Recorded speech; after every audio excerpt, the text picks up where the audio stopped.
Hello FPL lovers and welcome back to the channel today. Today we will try to predict team selection of top 10k FPL managers. After that we will have a Q&A with one of the best FPL managers from India. Please join my league if you have not yet joined. Before moving forward, please subscribe my channel and hit the bell icon to get the notification. With that being said, let's get into the video. As per the ownership, Sanchez is owned by most of the top 10k FPL managers who will be up against Crystal Palace. Brighton have shown some good defensive numbers, but they will be up against Palace who are playing some good attacking football. Now coming to defense. At first we have Trent Alexander-Arnold who will be up against Brentford. Last game week he was unwell and missed the match, but this game week hopefully he will start against Brentford. Next most owned defender is Luke Shaw who will face Aston Villa. Next we have Duffy who will face Crystal Palace, while the third most owned defender is Luke Ayling who is injured right now. Still needs to wait for press conference to get the confirmation. Now coming to midfield. Mo Salah starts as the most owned midfielder and he will be up against Brentford defense. Also he is one of the most popular choice for captaincy this game week. Next we have is Diogo Jota who will at least start this game week, as it has been heard that Firmino has returned training and may replace Jota from next game week. Jota has been unlucky since last two game weeks and I think very soon he will deliver good returns. Next we have is Mason Greenwood who will face Aston Villa. Top FPL managers have downgraded Bruno and kept Greenwood from United.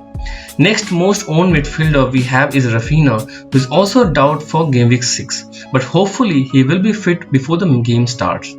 Next we have is Benrahma, who scored one goal last game week. He will be up against Leeds United. Now coming to attack. At first we have is the man in form Cristiano Ronaldo who will be up against Aston Villa at Old Trafford. Ronaldo is the best captaincy choice for this game week as it's a home match against Villa. Seeing the form of Ronaldo, I think it's the best pick. And at the end we have is Bamford, who is also injured for the time being, but just like Rafinha, hopefully he will also be fit by the time match starts. So this may be the probable top 10k team. Let me know how many of these players you have in your team. Next we have a Q&A session with one of the best FPL managers of India. I got in touch with Vinay Ashwin, known as FPL Knight in Twitter community. As per the premium fantasy tools, he is ranked at 1k globally and number 16 in India. This itself speaks about his performance in FPL. Vinay started playing FPL since 2008 season and until now he has achieved 7 top 50k finishes and also 1 top 500 finish in 2013-14 season. In a long FPL career of total 13 seasons, he has finished every time within 97k except just 2 seasons. This season also he is currently ranked under 150k, which is a great start, and hope he ends this season also at a high. Now let's get on some quick Q&A with Vinay. My first question was, could you please share your transfer plans for game week 6? And he said, I will wait for the EFL matches to end and also update on my players like Trent Alexander-Arnold, Rafinha, Bamford before making a move. Depending on Leeds' defense situation, I might go for Jimenez to Antonio or bank a transfer. No other plans in thought. My next question was, when are you planning to play your wildcard? If already played, could you please suggest for my viewers who have not yet played their wildcard, when is the best time? He said, I played in game week 5 as an aggressive strategy even though I had a decent rank.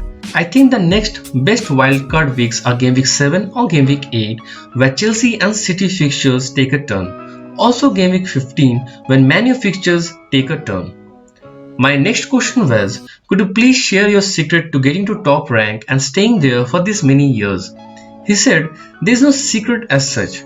I go by basic principles of taking less hits as much as possible, avoid too many knee jerks and getting the core team of the season as early as possible.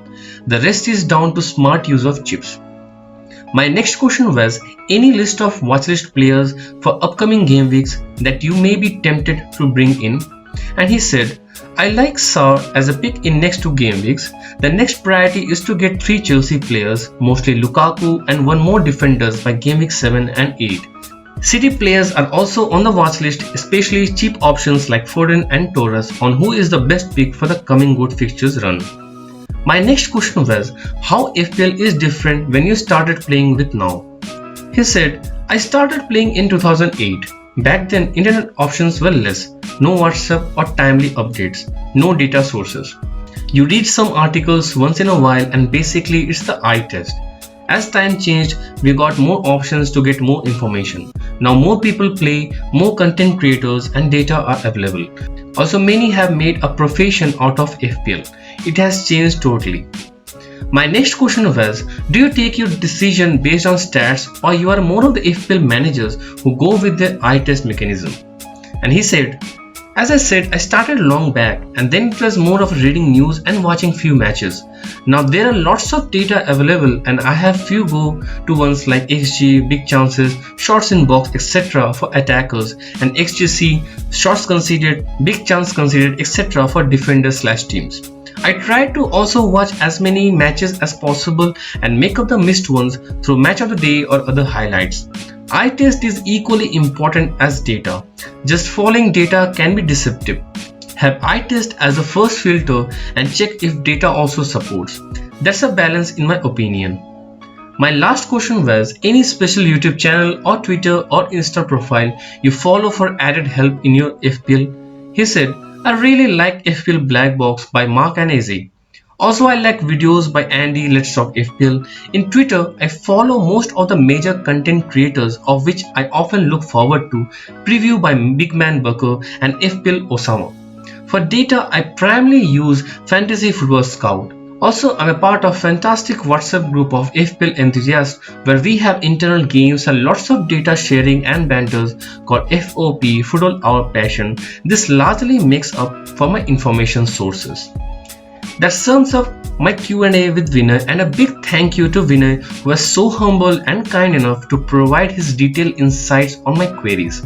So that's all I have got today. Please follow me in Instagram and Twitter where I will share my updated team just before deadline, and also don't forget to join my league.